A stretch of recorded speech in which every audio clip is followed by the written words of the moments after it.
Good morning, everybody. Today we launch Operation Restoring Justice. And as far as the people of this country is concerned, frankly, these measures can't come soon enough. As you know, we've been running over the course of the last 6 weeks our very successful crime campaign. It's seen us rise further in the polls. It's seen great new recruits, Vanessa Frake and Colin Sutton, joining our party. And today is the last instalment of that campaign ahead of our party conference in Birmingham on the 5th and 6th of September. Today we're going to talk about illegal immigration, in particular the boat crossings, but there's more, of course, to the story than that, and perhaps it's appropriate that we're here this morning after yesterday, the scenes in Dover that took place as 650 people arrived. 650 people yesterday arrived into Dover, and last I heard this morning, there are many more boats on the way today. That will take us up to about 52,000 people since this Prime Minister and this government came into power. The mood in the country around this issue is a mix between total despair and rising anger. And I would say this, that without action, without somehow the contract between the government and the people being renewed, without some trust coming back, then I fear deeply that that anger will grow. In fact, I think there is now, as a result of this, a genuine threat to public order, and that is the very last thing that we want. And I've been saying, of course, for a long time that it's a growing threat to our national security.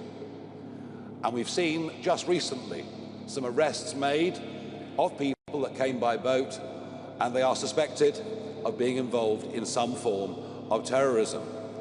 Huge numbers of undocumented young males who throw their passports and iPhone into the English Channel when they get to the 12-mile line, something that I've been out and filmed. These huge numbers of people do constitute a threat. And I suppose the growing anger in the country over the course of the last few weeks is a cultural one, in the sense that many of these young men come from countries in which women aren't even second-class citizens. And frankly, the public have now just had enough. And what began as a protest of mothers and concerned citizens outside the Bell Hotel in Epping has now spread right across the country.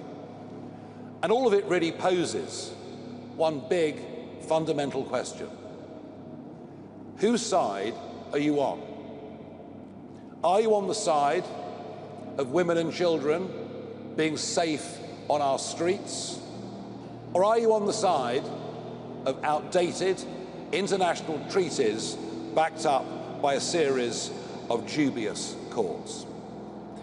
The Channel crisis began with a trickle of dinghies in 2018. The numbers in 2018 and 19 were very small indeed. But I began to realize in early 2020 that virtually nobody that came via this route was being deported. They would have been, even in Tony Blair's government time. If you'd done that, you would have been deported, no question about it. And so in early 2020, I repeatedly went out into the English Channel, filming what was going on, saying you may as well put a sign on the White Cliffs of Dover saying everyone welcome. And unless we start deporting people, I predicted this would turn into, and yes, I use the word, invasion. But 180,000 people later, what other word could possibly describe what has been going on? It is an invasion, as these young men illegally break into our country. Well, I did my best in 2020. I warned everybody. I said, unless we deport, the crisis will worsen considerably. But I'm afraid that the Conservative government for the first few years, did literally nothing. Literally nothing. And then belatedly, they put in place a Rwanda plan, they put in place legislation, but none of it could work because they hadn't got the courage to face up to the legal obstacles that made sure, despite spending huge amounts of money on these plans, that nothing was actually going to happen. Rishi's Stop the Boats was a total failure, and frankly, anything that party or people who were ministers at the time in that government have to say, we've got to take with a very, very large pinch of salt. And then, of course, we had Keir Starmer, the lawyer, the man whose second speech as Prime Minister in the House of Commons was where he outlined his love for the European Court of Human Rights, a party, many of whom have done very well out of the human rights industry. Smash the gangs was never, ever going to work. And even as we speak, despite the £800 million we've given the French, even as we speak, there are French naval vessels escorting these boats across to a 12-mile line where they'll be picked up by Border Force or our volunteers for the RNLI if it's a busy day and Border Force simply can't cope. And now what happens is the French give them all life jackets. And when they're picked up by Border Force give the life jackets back to the French so they can reuse them on the next journey. I mean, we're literally witnessing two governments colluding in their support of criminal activity. Well, this issue has become a scourge of modern Britain. Just think about the hotels. Think about the houses of multiple occupancy, and not just the cost of it, but think how unfair that is. Unfair to the 1.3 million British people currently on the social housing list. Unfair to those who have legally made their way into the United Kingdom. It's unfair. And the cost, frankly, is eye-watering. Official figures show the whole thing costs about £7 billion a year, but that doesn't account for the massive scale of operations in the English Channel every day. It doesn't account for the amount of police time and court time that is taken up with crimes that are committed by those who frankly shouldn't be here and have come illegally.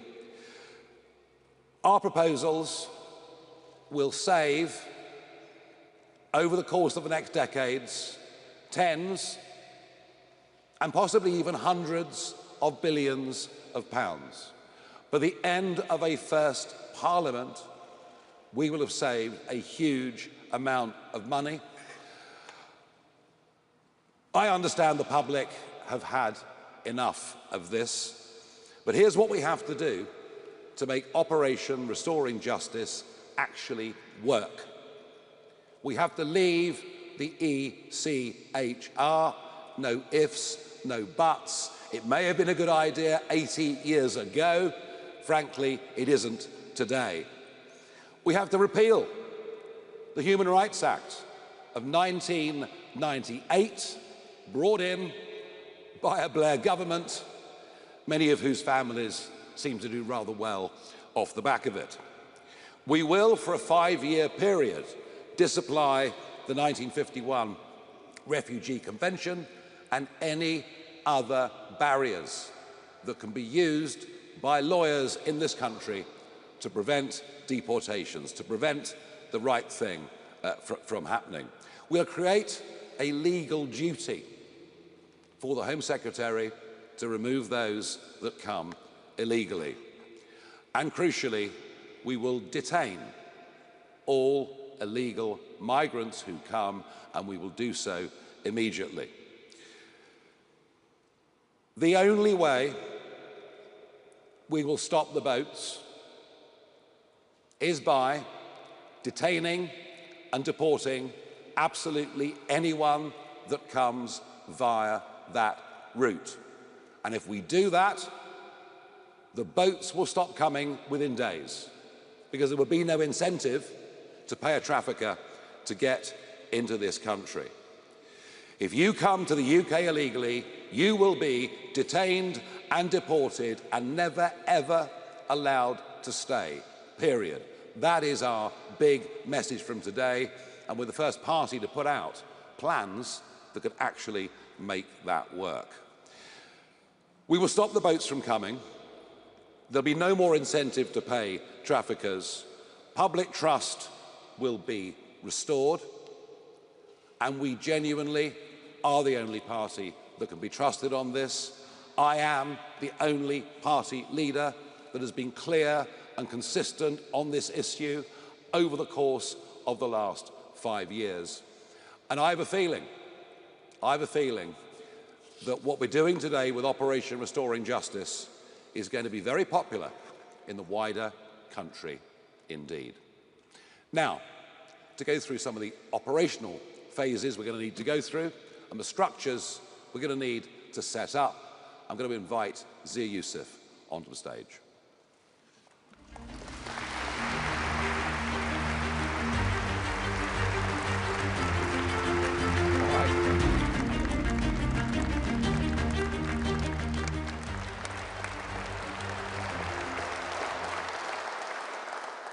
Thank you, Nigel, and thank you all for coming. Look, for decades now, successive Tory and Labour governments promised to get tough on illegal immigration. And yet, year after year, tens of thousands of fighting-age males, as Nigel said, have arrived on our beaches. In fact, the total number of illegal immigrants in the country now stands at least 1 million. The true number could be considerably higher than that. There's little doubt that the United Kingdom is being invaded. In fact, more people have arrived on our beaches illegally over the last 8 years than stormed the beaches of Normandy on D-Day. And they're rewarded for this by a political class that puts them up in hotels at the British taxpayers' expense, given free meals, free healthcare, free TV licenses, and as our Doge team has revealed, even free trips to the safari park and to the cinema. Even those that commit heinous crimes are routinely defended by so-called human rights lawyers who succeed in preventing even convicted rapist illegal migrants from being deported. All thanks to a legal system that prioritises the rights of foreign citizens over our own. Well, the patience of the British people is now exhausted. We're unwilling to accept that Britain's borders should be open and undefended, unwilling to accept that Britain must cede its sovereignty to foreign courts, and unwilling to accept that our own veterans who served our nation with valour and distinction be evicted from their homes to house fighting-age males from Iraq and Afghanistan who turned up on our beaches uninvited. This is a national emergency. It's a national security emergency, and it's time to put British people first. So, upon winning the next election, a reformed government will launch Operation Restoring Justice, a 5-year emergency programme to track down, detain and deport all illegal immigrants in the United Kingdom. It will also immediately stop the boats from coming by sending a very clear message that being in our country illegally now has an ironclad consequence: immediate removal. Deportation is the ultimate deterrent. Our plan combines an uncompromising legal reset with national-scale, relentless enforcement through a new UK deportation command and a powerful foreign policy campaign. As Prime Minister, Nigel Farage will direct every instrument of state to ensure illegal immigrants are detained and deported. Reform will pass the Illegal Migration Mass Deportation Act to ensure that no activist judge can stop deportations. We will leave the ECHR, but that is nowhere near enough to get this job done. We must also repeal, not disapply, but repeal the Human Rights Act and replace it with a British Bill of Rights. We'll create a legal obligation for the Home Secretary to deport everyone illegally in the country, and will disapply all international treaties that are used to keep illegal migrants in this country. And yes, that means disapplying the 1951 Refugee Convention and the UN Convention Against Torture and the Council of Europe Anti-Trafficking Convention. That is a non-exhaustive list. These treaties will otherwise be used by activist judges to frustrate deportations, even after the repeals of the Human Rights Act and even after the UK leaving the ECHR. We will create sweeping new detention powers for the Home Secretary without Hardy Singh constraints. That means illegal migrants can be detained until they are deported. This is essential because activist lawyers routinely use Hardy Singh to secure their client's bail, after which the client disappears. And we'll pass a law that makes clear that if you came to this country illegally, you will never be granted asylum. End of story. This will mean all asylum claims will become inadmissible if made by a person within this Act's scope. So if you came to the country illegally, you'll never be allowed to stay. It strips the Home Office, the immigration tribunals and the higher courts of jurisdiction to even consider asylum claims, because a claim that cannot be considered cannot suspend removal and therefore cannot delay a flight. Nothing less than what we've just described will do. And when Nigel's Prime Minister, there will not be a lawyer nor a judge in the country that will be able to prevent a deportation flight from leaving. If you come to the UK illegally, you will receive a lifetime ban from ever coming back to our country. Re-entering after deportation will become a criminal offence, punishable by up to 5 years in prison.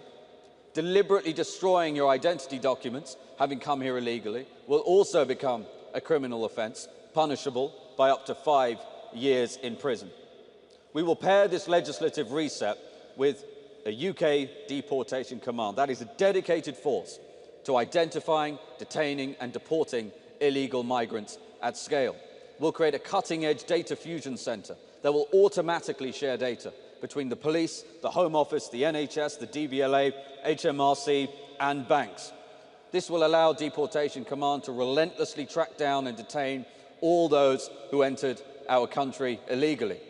We'll build capacity to detain up to 24,000 illegal migrants at a time. That enables us to deport up to 288,000 illegal migrants a year.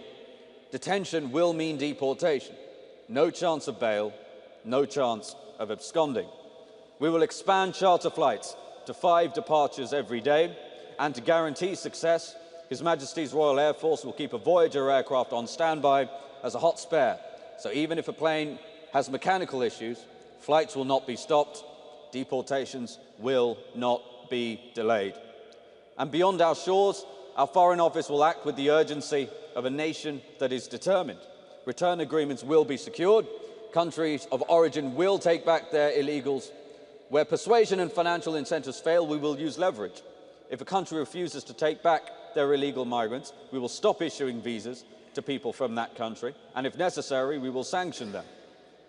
Let there be no doubt, those who arrive illegally will be detained, deported, and banned for life from re-entering the United Kingdom. And this is not just a national security emergency, it's a fiscal emergency too. Right now, Britain is spending more than £7 billion every year on the costs of illegal immigration, and that excludes the huge cost items like the burden on the NHS. Billions are spent on hotels, community housing and welfare for those who have no respect for our laws. Those who obey the rules are forced to pay for those who break them. The cost of deporting those who are illegally will be £10 billion over 5 years, but in that same period, our plan will save the taxpayer over £17 billion. So the net saving to the British taxpayer will be very, very significant over 5 years. And over a decade, the savings will exceed £42 billion. That is money that is returned to hard-working families, to our schools, to our NHS, and to rebuilding Britain's prosperity. This is a transformative plan that will mean those who are here illegally will be deported at unprecedented speed and scale. And I want to be clear that with Nigel as Prime Minister, a reformed government will show unflinching resolve to ensure that Britain regains control of its borders. The hopes and the dreams of British people and their children rests on their government's willingness to do what it takes to defend and secure our country's borders and keep them safe. A reformed government will ensure that the United Kingdom will once again be a proud sovereign nation with full control of its borders. And it is in that sovereignty that lies the foundation of our country's next chapter. one in which our country is secure, one in which our people are prosperous, and one in which Britain is powerful again. Thank you very much, and we're going to move to questions.